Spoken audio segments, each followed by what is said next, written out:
Bien, continuamos, ya estamos con Yanina Fleitas, como les habíamos anunciado. Yanina, ¿cómo estás? Gracias por estos minutos, por estar con nosotros. Encantada de estar aquí.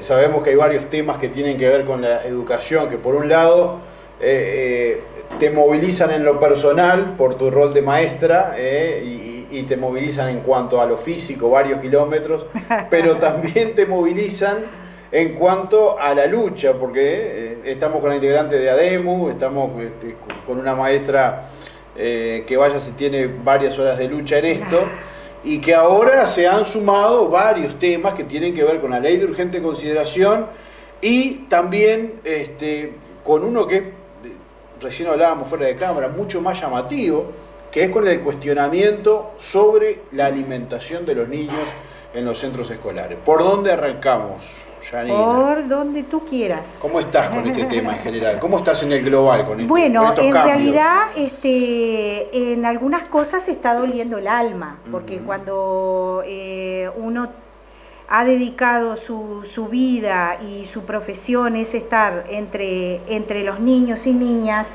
y cuando uno ve que que no se está propendiendo a su salud biopsicosocial, nos preocupa y bueno, tenemos que tomar parte, porque Claro. no podemos dejar pasar esta situación.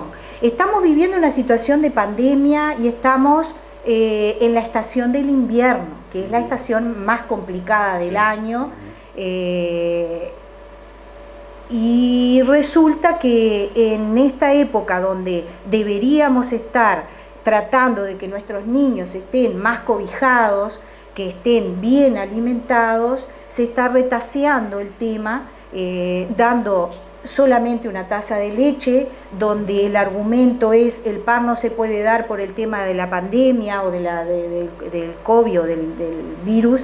Y yo digo, pero si los niños no pueden recibir un pedazo de pan, tampoco pueden recibir la leche y tampoco pueden estar en la escuela. No es aceptable el argumento. Claro, no es un argumento de peso, es un argumento muy liviano, como decimos en la escuela, no tiene peso ese argumento.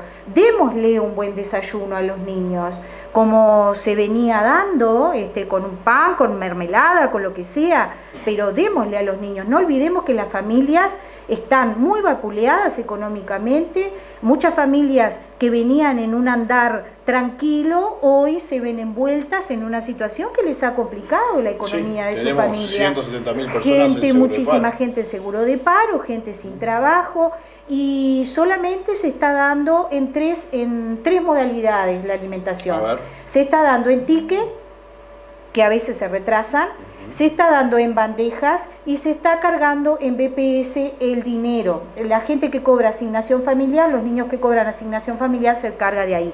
Pero estamos hablando de una mínima, mucho menor cantidad. Por ejemplo, en mi escuela son alrededor de 100 niños y están recibiendo de una modalidad o de la otra. En mi escuela se da ticket, alrededor de 20 y pico de niños, con lo que también reciben BPS. O sea, estamos hablando de un 25, un 30% de niños que están recibiendo una alimentación, no la alimentación directa, sino una forma indirecta de alimentarse. Ahí está. Ahí tenemos un impacto para medir, porque hay un caso de ejemplo, esa escuela, que no vamos a decir cuál es, para no entrar en detalles innecesarios tal vez en cuanto a los mismos niños, ¿no? y a la dignidad de las personas. Pero, ¿cómo impacta esto? Realmente, ¿cómo impacta? Vos que tenés una visión amplia de lo que es un comedor escolar, que prácticamente se había universalizado en los nuevos modelos escolares, ¿esto cómo está impactando? ¿Cuál es la realidad? En el país hay alrededor de 100.000 niños que reciben la alimentación por parte de primaria. 100.000. Estamos hablando de escuelas de tiempo completo, escuelas de tiempo extendido, escuelas Aprender. Estamos hablando de escuelas especiales, son alrededor de, escuelas especiales, 5.000 y pico de niños.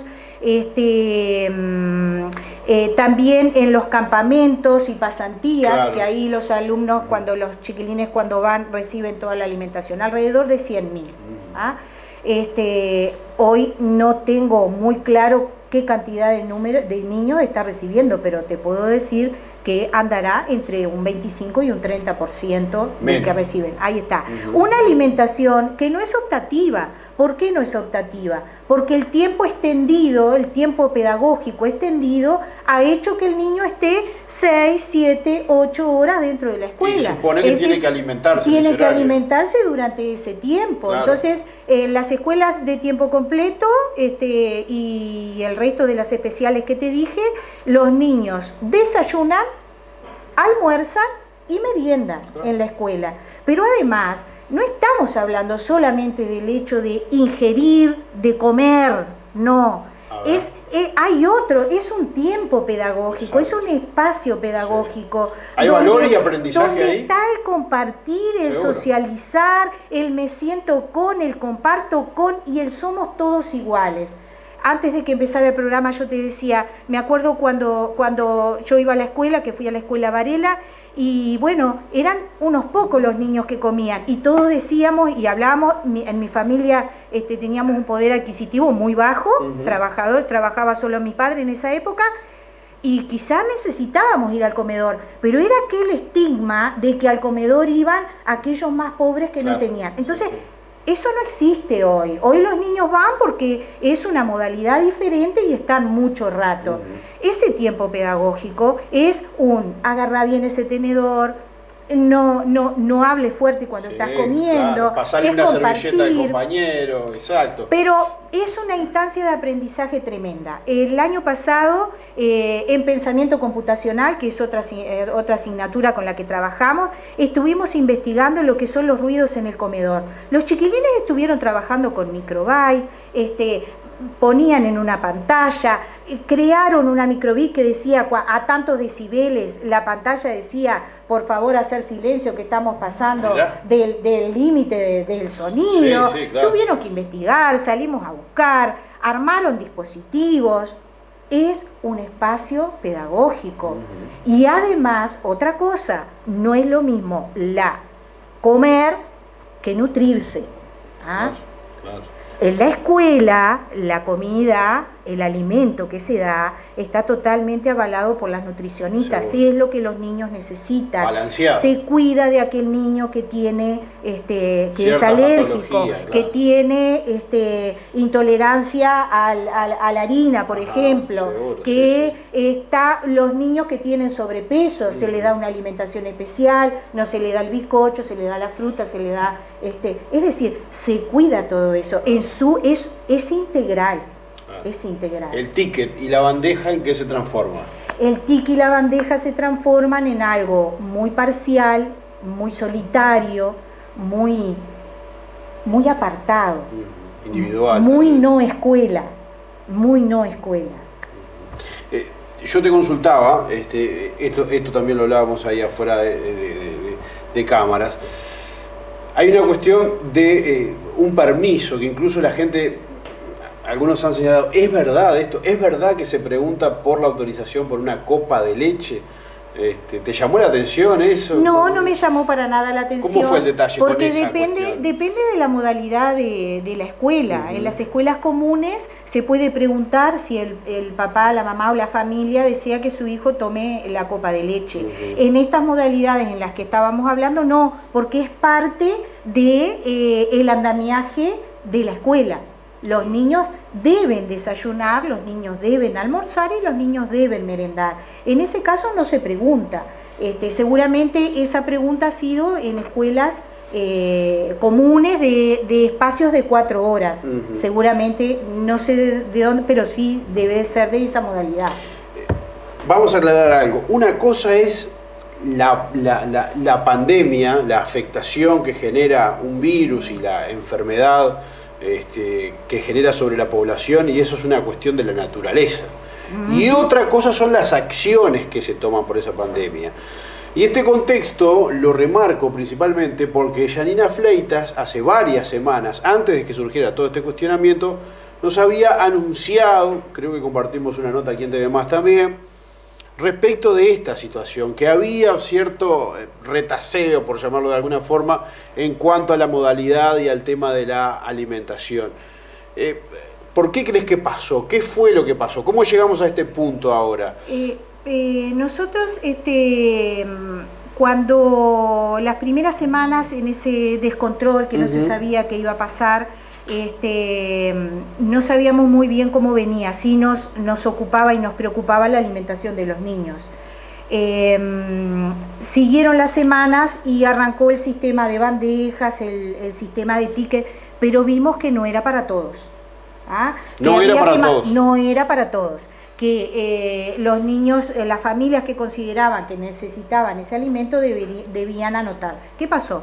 Muchas de las familias con situaciones económicas también limitadas dijeron, bueno, esto será por una semana, 2 semanas, nosotros nos hacemos cargo, no nos anotamos, y bueno, por lo tanto no pasaron a esa lista de niños que debían recibir la alimentación. El tema fue que fue pasando el tiempo, y el fueron tiempo más de 2 semanas, agravó fueron 3 semanas, fueron 4 semanas. Cuando se quiso incrementar la lista de esos niños, tuvimos bastante resistencia, no se quería, y siempre se nos dijo desde el PAE, desde el programa de alimentación escolar, que no se quería democratizar, masificar, que esa fue la palabra exacta, que no se quería masificar, o sea, la alimentación. ¿Hubo una consulta y hubo una respuesta? Sí, claro, la consulta fue así.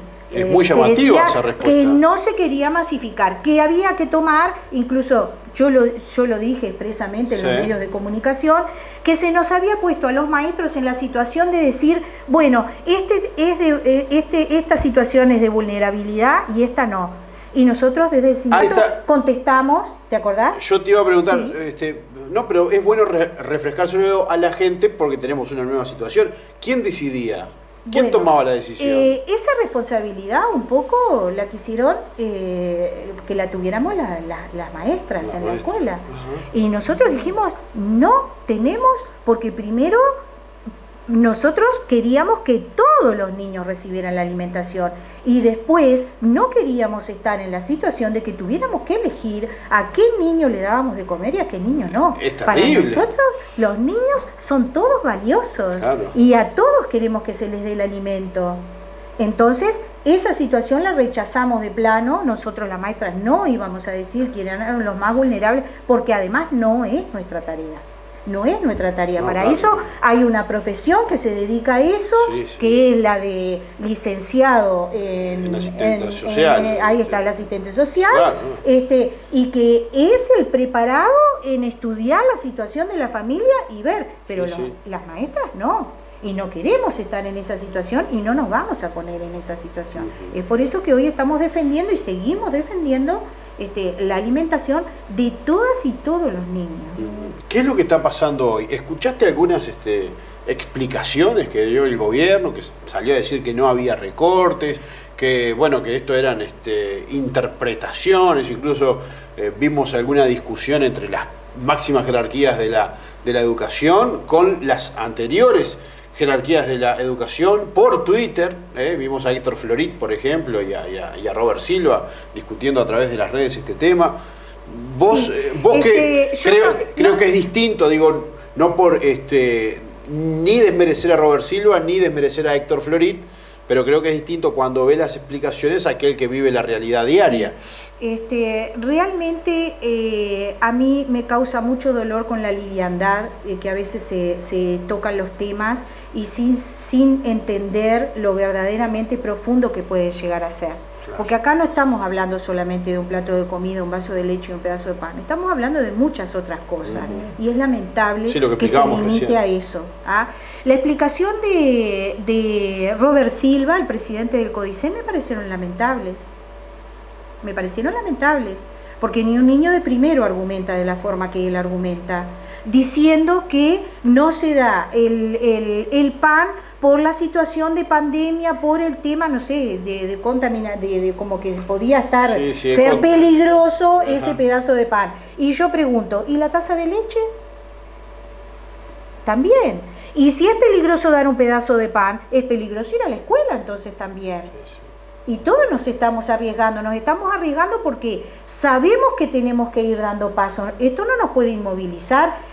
Yo creo que está muy bien esto de volver a la escuela, volver paulatinamente, de la forma en que los sindicatos pedimos, ¿verdad? Porque de entrada era, por poco a los rurales los hacían abrir la puerta y entrar a las escuelas, hasta que trancamos con el tema del protocolo. ¿Cómo? Esto no puede ser de cualquier manera, es una situación especial y por lo tanto requiere de situaciones especiales. Y ahí surge lo que es el protocolo con el Ministerio de Salud Pública, el SINAE, etcétera, etcétera. ¿Fueron los maestros, decís vos, los que implementaron el protocolo? Los que exigieron de que a las escuelas no se podía entrar de esa manera, no era abrir la puerta y entrar a las escuelas. Y de ahí, claro que fue el sindicato, fue la FUNTEP que exigió de alguna manera las garantías para los niños y para los docentes y los funcionarios, porque se podía correr riesgo. Bueno, de ahí surge el protocolo.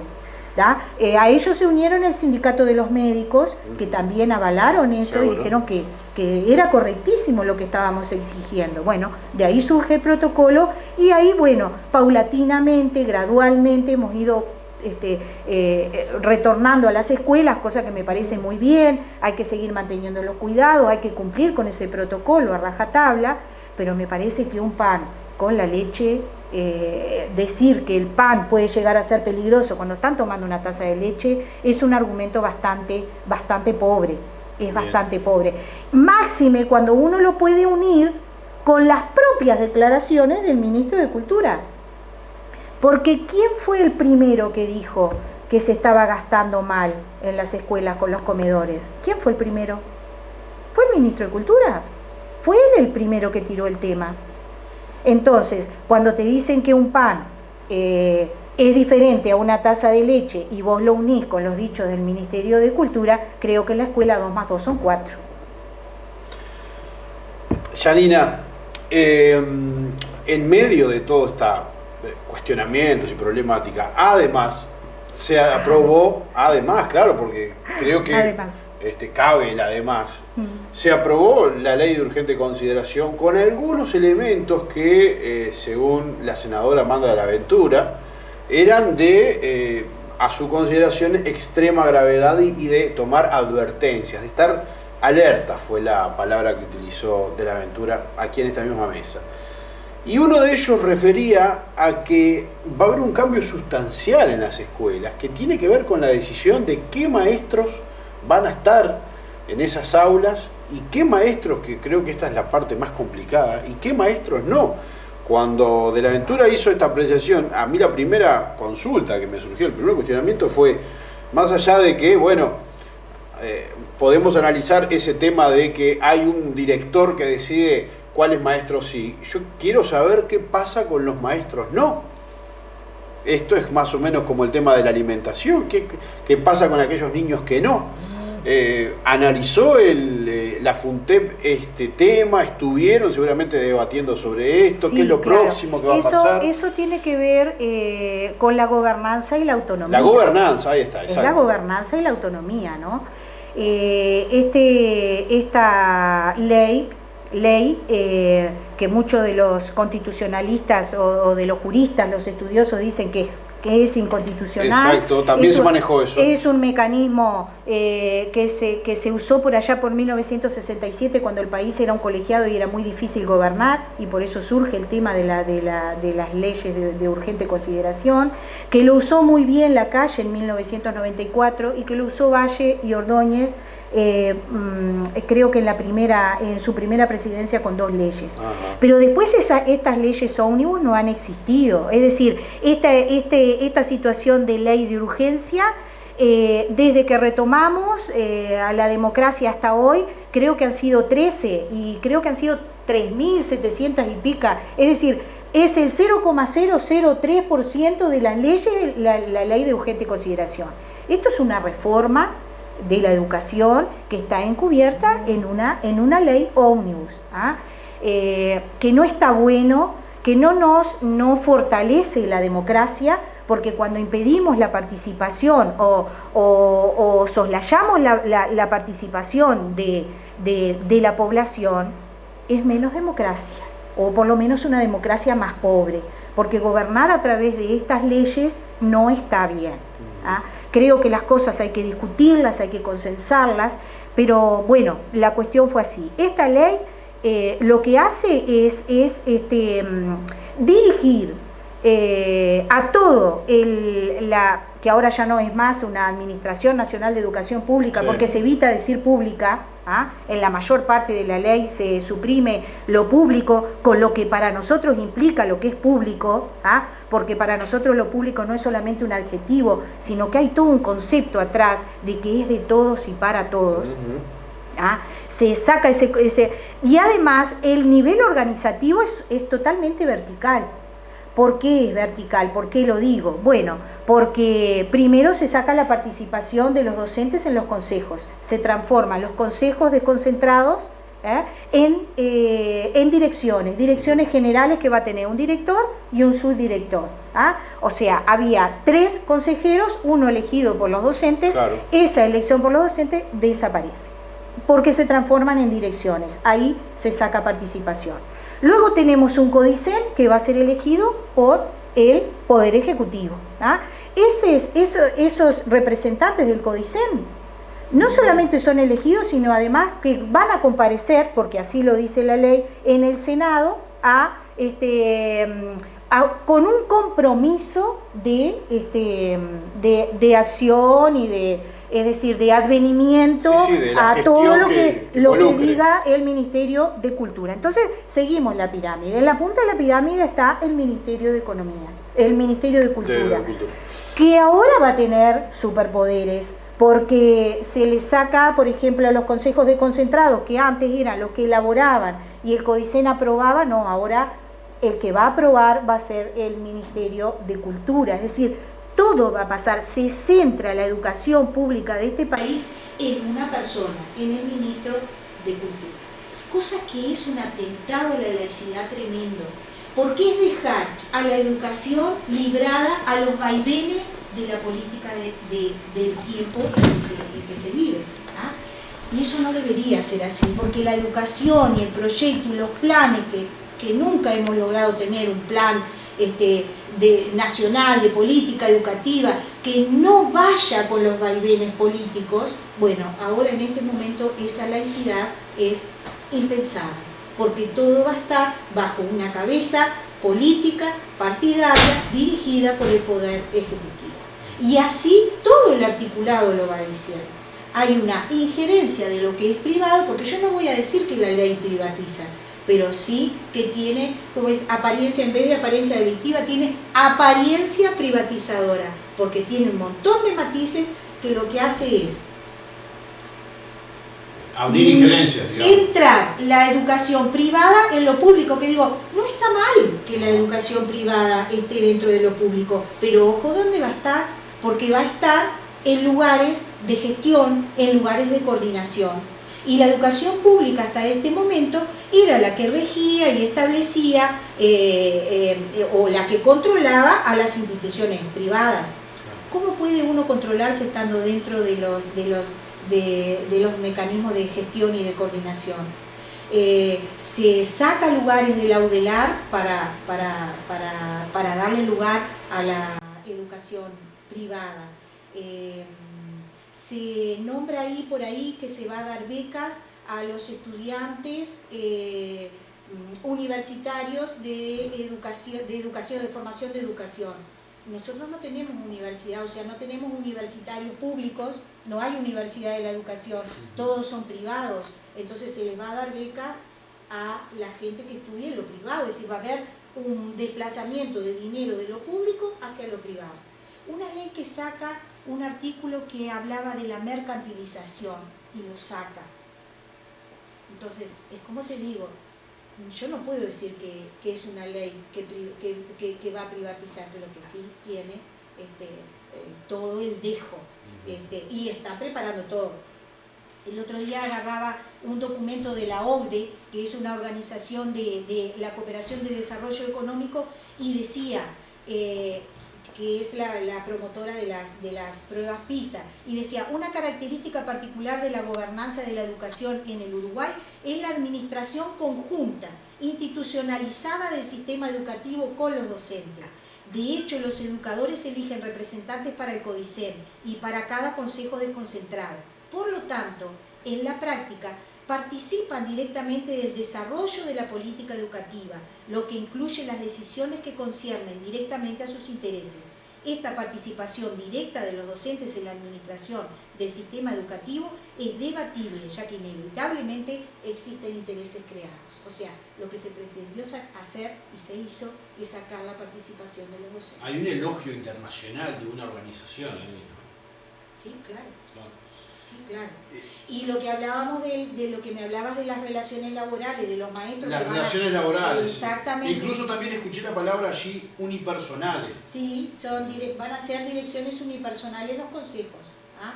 Y después en las escuelas tendremos directores, direcciones que como toda escuela tiene un proyecto educativo, claro, porque las escuelas en eso tenemos autonomía, sí, nos y embarcamos, que se arma con los maestros. Sí, mismos, claro, ¿no? nos embarcamos con un tema y este año por ejemplo, este año es el año de la sanidad vegetal, muchas escuelas deben de estar trabajando sobre eso. Generan conexiones con otras escuelas, este año, expresión lengua oral, lengua escrita, todo eso es consenso y es autonomía. Ahora, acá vamos a estar en presencia, primero habían hablado de 2 estatutos, pero como se dieron cuenta que es ilegal porque un estatuto a los funcionarios no se les puede cambiar, claro. Eso tiene que ser por una negociación colectiva y ambas partes estar de acuerdo en ello, claro. Ahora la palabra pasó a ser régimen. Van a coexistir 2 regímenes. Uno, los que venimos por el estatuto viejo y otros por el estatuto nuevo. Los que ya están van a tener la opción de elegir por 3 años y después quedar o no. Y el otro estatuto, el estatuto o régimen, como ellos le dicen, porque no quiero emplear palabras que la ley después lo corrigió, va a tener que ver con si ese maestro trabaja en forma afín con el director, si el director satisface los objetivos o las pretensiones que tiene el director. Imagínense los directores en esa postura, ¿no? Sí, de tener que elegir al docente que es más afín o que trabaja mejor y que después a ese docente le va a variar su salario de acuerdo a su productividad. Alguien que me pueda decir cómo a un maestro se le puede medir por su productividad. ¿Qué quiere decir su productividad? Si los niños aprenden más o menos aprenden deberes. Menos. Entonces, a ver, yo que he trabajado en muchas escuelas, sé que todas las escuelas son distintas y los niños aprenden diferente. Por sus realidades, por y su contexto, también ¿no? lo he vivido, que en las escuelas donde los niños aprenden diferente y cuesta un poco más enseñar porque su medio no propicia al aprendizaje, el maestro trabaja mucho más. Claro. Y quizá tenga mucho menos rendimiento. No, y ¿no? uno supone porque el contexto hay lugares diferente, donde las maestras, bueno, tenemos familias atrás, por eso que te apoyan, decía. que hay materiales de apoyo, Claro. que hay una casa donde hay libros, donde hay Ahí computadora, está. donde hay un papá y una mamá que se sientan a leer. Diferentes zonas de la ciudad, diferentes zonas geográficas. Y esa maestra, por suerte, ve facilitada la tarea, porque ese niño va a estar ávido de aprender. Seguro, claro, sí. Y el resultado lo vamos a medir con aquel maestro que deja la sangre y la vida en la escuela. Y entonces hay cosas que no se entienden. Y remuneraciones diferentes. Es una flexibilización laboral tremenda. Una maestra en una escuela puede estar regida por determinado formato, determinadas leyes. Y yo misma, hay maestras que trabajan en distintas escuelas, claro. De mañana en un horario, puede ser que en una escuela tengan un régimen y en otra escuela otra. Otro. Y que rinda, entre comillas, ¿no? Perdona a los maestros, pero que rinda más en un horario y rinda menos en otro. Una maestra, la productividad en una maestra. Bueno, los términos son siempre como si se tratara de una empresa. Y eso también es doloroso. Por lo menos para mí, lo digo personal, no puedo comparar una escuela con una empresa. Con una empresa. La empresa... Y el producto que hay en la escuela. Ahí está. El producto es un niño, no es una caja. Es una caja de sueños que hay que cuidar. Yanina, ¿Cuándo se comienza a aplicar esto? ¿Qué saben ustedes de Bueno, eso? ya la ley está aprobada. ¿Ya es de funcionamiento? Sí, claro, ya es de Sí, funcionamiento. suponemos que sí. La ley ya está aprobada. ¿Y cómo se para la FUNTEP de cara a todo esto entonces? Bueno, nosotros nos hemos parado en contra, porque no hemos encontrado a favor nada. Incluso nos preocupa también el tema de que desaparece la expansión del tiempo pedagógico. Los maestros durante toda la vida hemos peleado para que los niños tengan más tiempo pedagógico, claro, porque creemos que es lo mejor.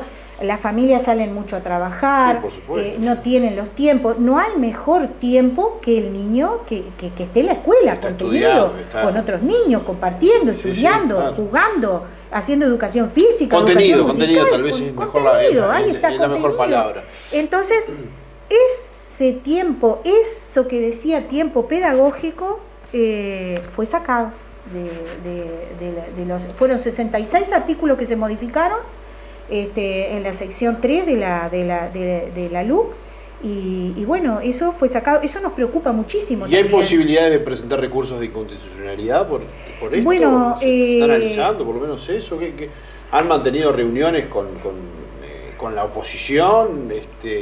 Reuniones con la oposición se mantuvieron siempre, porque si hay un sindicato que dialoga, es el de los maestros. Es el de los maestros, y la verdad es así. Se hicieron reuniones a nivel nacional con la oposición. El día que tuvieron que, yo no participé de eso, pero el día que fueron al Senado y después a diputado, dicho por Elvia Pereira, la secretaria general, fueron escuchados y ni siquiera se les hizo una pregunta. Surgió ese detalle. Se los escuchó el tiempo que se cumpliera, digamos, y está. Y un tema como la educación no podemos tratarlo de esa manera. No se puede tratar el tema de la educación así, de esa manera. En la educación tenemos que participar todos, la familia, los docentes, los representantes. Pero bueno, en esto estamos y vemos mucho riesgo. Y también en la participación se sacó o por lo menos se coartó la idea. Nosotros teníamos todos los años, cada vez que cambiaban los gobiernos, el primer año el Congreso de Educación, donde ahí nos reuníamos, yo qué sé, cientos y cientos de maestros de todo el país a discutir temas técnicos, como lo hacemos en las ATD, claro, y hacer nuestros aportes, porque no solamente somos técnicos en educación para enseñar a los niños, sino vivimos en eso, y el que vive y trabaja en eso tiene sus aportes para hacer, que creo que son muy valiosos. De acuerdo a las realidades que ve y que vive. Exactamente. ¿No? Bueno, el congreso que debía hacerse en el primer año, eso también en la ley cambió, como máximo se convocará una vez, como máximo, ya puede no convocarse también. Los consejos de participación en las escuelas también volaron, esos tenían que reunirse 3 veces al año y eso se sacó también. Es decir, se recortó brutalmente el tema de la participación. La verticalidad totalmente expresa y la incidencia de lo privado. Y una cosa que me estoy acordando ahora es que en la ley anterior las personas que estuvieran en Codicen o consejo que ocuparan esos cargos esos cargos de importancia, debían tener 10 años por lo menos en la educación pública, ¿tá? Cosa que yo creo que es bueno, porque la educación pública es enorme, y para conocerla hay que estar adentro. Es lo que les está pasando, que ahora están dirigiendo desde un lugar que no tienen ni idea qué es lo que están dirigiendo, porque no han estado, porque en general vienen de la educación privada, en este momento los representantes. Entonces, me olvidé que iba a decir, que ahora eso se suprimió. Claro, sí, no que habían quedado también eso de lado. Alguien que yo no digo que no esté preparado, no estoy diciendo eso, que pueda venir de afuera, de la educación privada, pero sí digo que estamos abriendo la puerta, porque antes exigíamos que tuvieran 10 años en la educación pública, y yo creo que eso está bien. Yo creo que eso está bien, porque para actuar y para enamorarse de la escuela pública, hay que conocer. como uno se enamora de la educación pública porque la vive, Claro. la vive todos los días. Y desde afuera eso es muy difícil. Janina, nos quedan pocos minutos. ¿Qué le decís a los maestros de aquí en más? De aquí en más, con todo este panorama que acabamos de profundizar al capítulo educación. En reuniones que es muy difícil esa pregunta, ¿no? Porque podría contestar muchísimas cosas. En las reuniones que hemos tenido, siempre lo que uno trata es de ser coherente, no perder la coherencia. Que de repente la indignación y la impotencia no nos deje ciegos en una pelea que no tenga ni ton ni son. Tener claro los objetivos, que para las maestras y los maestros los objetivos, la prioridad son los niños. También nos ocupamos de los derechos laborales de los trabajadores, obviamente, pero ser coherentes y tratar de hacer, de cumplir nuestra función lo más dignamente posible y tratar de cambiar las cosas de la forma más pacífica, tranquila, pero firme y sin ceder. Porque en esto están en juego los niños y las niñas de nuestro país. Janina, gracias por estos minutos, gracias por favor. ilustrarnos de esta manera. Ustedes no imaginan la cantidad de apuntes que tiene sobre la mesa Janina, un montón. Tengo algunos papelitos, dijo Janina, y hay casi un ensayo del análisis del capítulo Educación en la Ley de Urgente Consideración. Gracias nuevamente, te esperamos cuando quieras por acá otra vez. Bueno, muy bien, muchísimas gracias, aquí estaré. Muy bien, hacemos una pausa y ya venimos con más aquí en Primera Hora.